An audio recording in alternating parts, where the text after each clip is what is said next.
السلام علیکم عزیز طلباء و طالبات. ہمیں اس لیسن کے لیے آج تیسری کلاس لینی ہے، یعنی اخلاق النبی صلی اللہ علیہ وسلم. اس سبق کے لیے آج ہم تیسری کلاس لے رہے ہیں. امید ہے کہ آپ کو یہاں تک اچھی طرح سمجھ میں آیا ہوگا.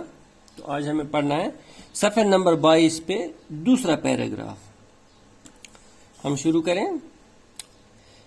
ایک دفعہ حضور صلی اللہ علیہ وسلم نے زید بن ثانہ سے 80 مسکال سونا اس شرط پر لے کر ایک بدوی کو دے دیا کہ وہ مقررہ وقت پر اس کے بدلے میں کھجوریں دیں گے. ابھی مقررہ وقت میں 2-3 دن باقی رہ گئے تھے کہ حضور صلی اللہ علیہ وسلم جنازے کی نماز پڑھا کر اپنے رفیقوں کے ساتھ ایک دیوار کے پاس تشریف رکھے تھے. زید نے حضور صلی اللہ علیہ وسلم کے کرتے اور چادر کے پلوؤں کو کھینچتے ہوئے نہایت بدمزاجی اور سختی سے قرضہ ادا کرنے کو کہا. حضرت عمر رضی اللہ تعالیٰ عنہ نے کہا، او خدا کے دشمن، کیا بکتا ہے؟ خدا کی قسم مجھے حضور صلی اللہ علیہ وسلم سے اندیشہ نہ ہوتا تو تیری گردن اڑا دیتا. پیکر اخلاق حضور صلی اللہ علیہ وسلم نے حضرت عمر کو سمجھایا، ایسے موقع پر تمہیں چاہیے تھا کہ ایک طرف مجھے حسن و خوبی سے اس کا قرض ادا کرنے کو کہتے اور دوسری طرف اس شخص کو بہتر طریقے سے تقاضا کرنے کی نصیحت کرتے. پھر فرمایا، جاؤ جا کر حساب کر دو اور ڈانٹنے کے بدلے میں 20 سا کھجوریں زیادہ دے دو. یعنی بہت ہی ایک عظیم ترین واقعہ ہے حضور صلی اللہ علیہ وسلم کے حسن و کردار کا، اعلیٰ اخلاق کا. تو ایک دفعہ حضور صلی اللہ علیہ وسلم نے زید بن ثانہ مشرف اسلام نہیں، یعنی تب تک کہ مسلمان نہیں ہوئے تھے، ان سے اس نے حضور صلی اللہ علیہ وسلم نے زید بن ثانہ سے 80 مسکال، یہ 80 ہے، 80 مسکال سونا. مسکال ہوا یہ ان دنوں عرب میں وہاں کی کرنسی تھی. یعنی جس طرح ہمارے یہاں پہ روپیہ ہوتا ہے لوہے کا یا پیتل کا یا تانبے کا، پتہ نہیں کس میٹل کا ہوتا ہے، وہ برونز کا ہوتا ہے. اسی طرح ان دنوں عرب میں جو پیسے تھے وہ سونے کے تھے. سمجھو 80 سونے کے روپے. عام فہم لینگویج میں، عام فہم زبان میں آپ ایسے سمجھو 80 سونے کے روپے حضور صلی اللہ علیہ وسلم نے زید بن ثانہ سے لیے اور ایک بدوی کو دے دیا. اور زید بن ثانہ سے یہ کہا کہ میں آپ کو کسی مقررہ وقت پر، یعنی کوئی ڈیٹ وہاں پہ انہوں نے فکس کی، سمجھو 29 مئی، 25 مئی، 25 جولائی، کوئی مقرر ڈیٹ کی کہ فلانی ڈیٹ پہ میں آپ کو اس 80 مسکال سونے کے بدلے کھجوریں دوں گا. تو ابھی مقررہ وقت میں 2-3 دن باقی تھے، یعنی جو ڈیٹ انہوں نے، جو تاریخ انہوں نے مقرر کی تھی، اس ڈیٹ میں، اس تاریخ میں ابھی 2-3 دن باقی رہ گئے تھے، یعنی وہ ڈیٹ ابھی نہیں آئی تھی. تو حضور صلی اللہ علیہ وسلم کسی کی جنازے کی نماز پڑھا کر اپنے رفیقوں کے ساتھ، اپنے اصحاب کے ساتھ ایک دیوار کے ساتھ تشریف فرما تھے. بہت سارے صحابی وہاں پہ تھے. تو زید نے حضور صلی اللہ علیہ وسلم کے کرتے اور چادر کے پلو کو کھینچتے ہوئے نہایت بد مزاجی اور سختی سے قرضہ ادا کرنے کو کہا. یعنی یہ زید بن ثانہ یہ آئے، انہوں نے حضور صلی اللہ علیہ وسلم کو بڑی سختی سے، بڑی بدمزاجی سے، بڑی ہی بے ادبی سے قرضے کا تقاضا کیا اور حضور صلی اللہ علیہ وسلم کے کرتے اور چادر کے پلووں کو بڑی زور سے کھینچا. یعنی وہ یہی ہر وقت اس آن میں، اس مطلب کوشش میں لگے رہتے تھے کہ ہم حضور صلی اللہ علیہ وسلم کو کس طرح ستائیں، کس طرح ان کو تکلیف پہنچائے. تو اس کی ایک کڑی یہ بھی تھی کہ انہوں نے بڑی سختی سے حضور صلی اللہ علیہ وسلم کو قرضے کا تقاضا کیا، حالانکہ ابھی جو مقررہ وقت دیا تھا حضور صلی اللہ علیہ وسلم نے ان کو کھجوریں دینے کا، ابھی اس میں 2-3 دن باقی تھے. تو زید بن ثانہ کو ابھی قرضے کا تقاضا نہیں کرنا چاہیے تھا، لیکن انہوں نے کیا. وہ آئے، کیا، اور کیسے کیا؟ بڑی بے ادبی سے کرتے اور چادر کے پلووں کو کھینچا.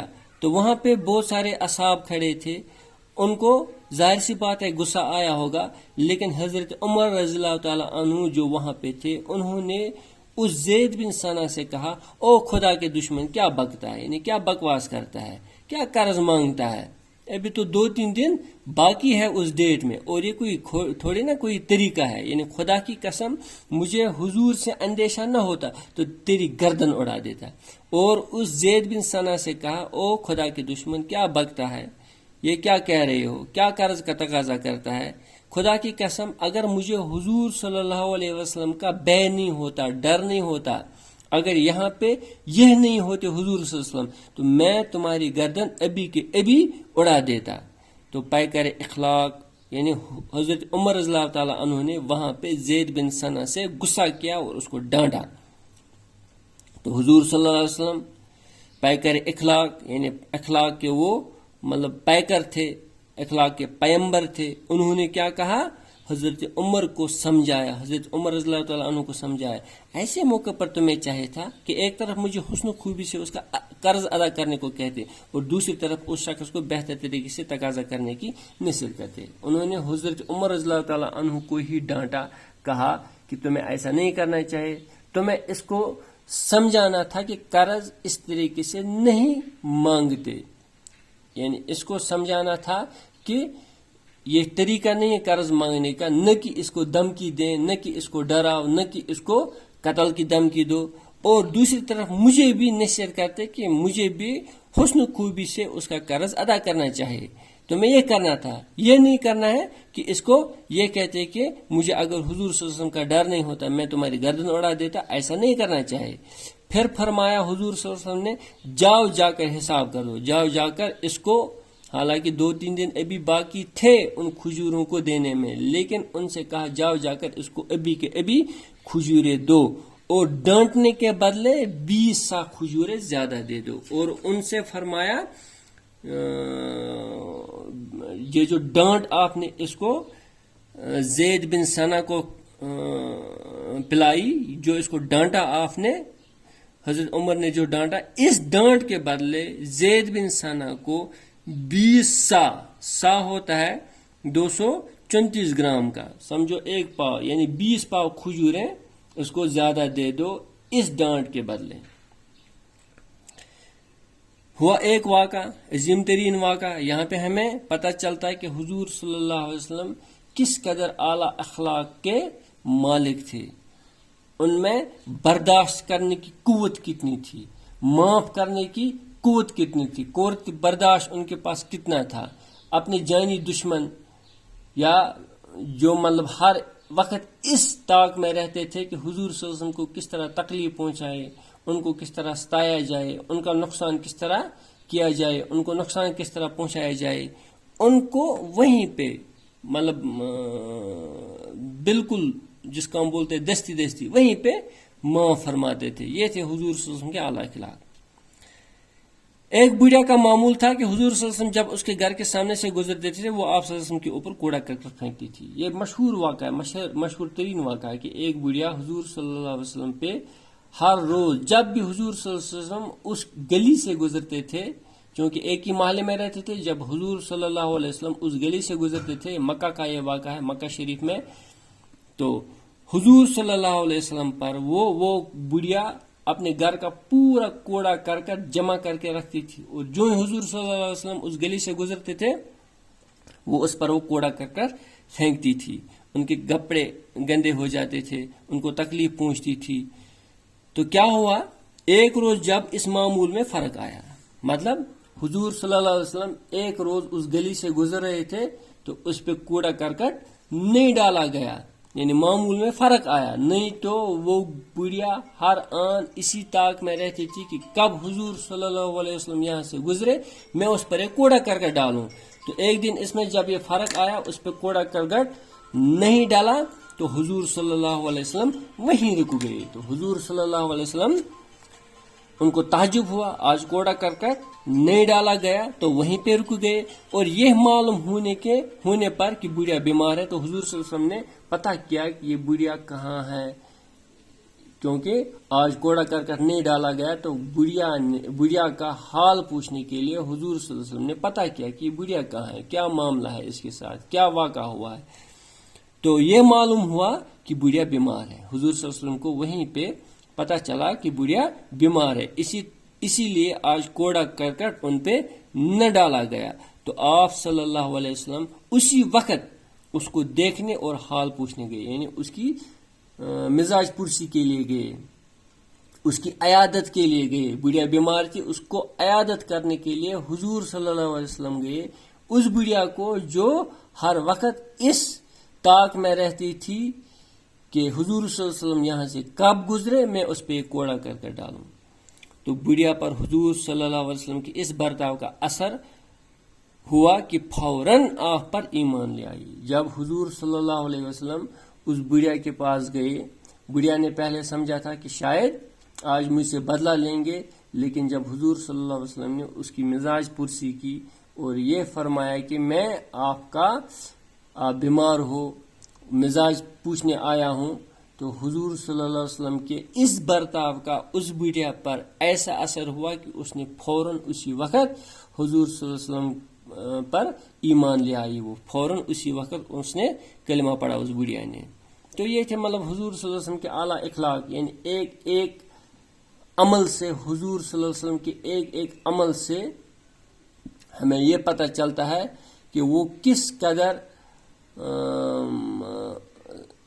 صبر کرنے والے تھے، وہ کس قدر ان کے اخلاق بلند تھے، وہ کس قدر مطلب باقیوں کا دھیان یا باقیوں کا خیال رکھنے والے تھے، اور ان کی ایک ایک حرکت سے نہ جانے کتنے لوگ یا کتنے جو غیر مسلم تھے مشرب اسلام ہوئے، یعنی انہوں نے اسلام قبول کیا. آپ صلی اللہ علیہ وسلم کے حسن سلوک اور بے نظیر اخلاق اور رحم و کرم کے فیض سے وہ بھی محروم نہیں رہے جنہوں نے زندگی بھر آپ کو تکلیف پہنچائی اور طرح طرح سے ستایا. تو حضور صلی اللہ علیہ وسلم کے جو بے نظیر اخلاق تھے یا وہ رحم و کرم کا جو معاملہ کرتے تھے، اس سے حضور صلی اللہ علیہ وسلم، اس سے نہ صرف حضور صلی اللہ علیہ وسلم کے دوست یا رفقا یا قریبی ساتھی محروم رہے، بلکہ وہ بھی جنہوں نے ہر وقت حضور صلی اللہ علیہ وسلم کو تکلیف پہنچانے کی کوشش کی، ان کو بھی اس سے فائدہ ہوا. یعنی حضور صلی اللہ علیہ وسلم کو جو لوگ ہر وقت ستاتے تھے، جو لوگ تکلیف پہنچانے میں لگے رہتے تھے، ان کو بھی حضور صلی اللہ علیہ وسلم کے فیض و کرم سے یا اخلاق سے وہ بھی محروم نہیں رہے. منافقوں کا سردار جس کا نام عبداللہ بن ابی تھا، منافقوں کا سردار تھا ایک، اس کا نام تھا عبداللہ بن ابی. وہ آپ صلی اللہ علیہ وسلم کا کٹر دشمن تھا، سب سے بڑا دشمن تھا. وہ آپ صلی اللہ علیہ وسلم کو ستانے اور تکلیف پہنچانے میں کوئی موقع ہاتھ سے جانے نہیں دیتے تھے. یعنی اس کا کام یہی تھا کہ حضور صلی اللہ علیہ وسلم کو کیسے تکلیف پہنچائے، کیسے اس کو ستایا جائے. ہر وقت وہ اسی موقع میں رہتا تھا کہ میں حضور صلی اللہ علیہ وسلم کو کیسے تکلیف پہنچاؤں. لیکن جب وہ فوت ہوا تو حضور صلی اللہ علیہ وسلم نے اپنا کرتے مبارک اتار کر کفن کے لیے دے دیا. یعنی جب عبداللہ بن ابی اس کا انتقال ہو گیا تو حضور صلی اللہ علیہ وسلم نے اپنے کرتے مبارک، رحمت کا کرتے مبارک اتارا اور اس کے کفن کے لیے دیا. یہ تھا حضور صلی اللہ علیہ وسلم کی یا محسن انسانیت کے اعلیٰ اخلاق کی مثال. یعنی ایسی مثال ہمیں نہیں تو حضور صلی اللہ علیہ وسلم اگر ہمارے مزاج کے ہوتے نعوذ باللہ تو سمجھتے کہ آج بڑے دشمن کا خاتمہ ہو گئے. لیکن حضور صلی اللہ علیہ وسلم نے اپنے کرتے مبارک اتار کر اس کے کفن کے لیے دیا.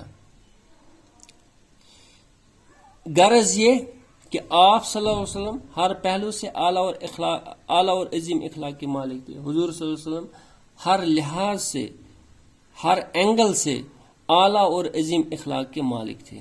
آپ صلی اللہ علیہ وسلم نے تمام انسانوں کو مثالی اخلاق اور بے مثل کردار کا عملی درس دے دیا. حضور صلی اللہ علیہ وسلم نے ہم انسانوں کو یعنی ہم امتیوں کو صرف منہ سے یہ نہیں کہا کہ ایسا کرو ویسا کرو، صبر کرو، برداشت کرو، معاف کرو، تکلیف پہنچانے والے کے ساتھ اچھا سلوک کرو. یہ صرف زبانی نہیں کیا، یہ اس نے صرف بتانے تک محدود نہیں رہا، بلکہ اس نے اس پر خود عمل کر کے ہمیں درس دیا.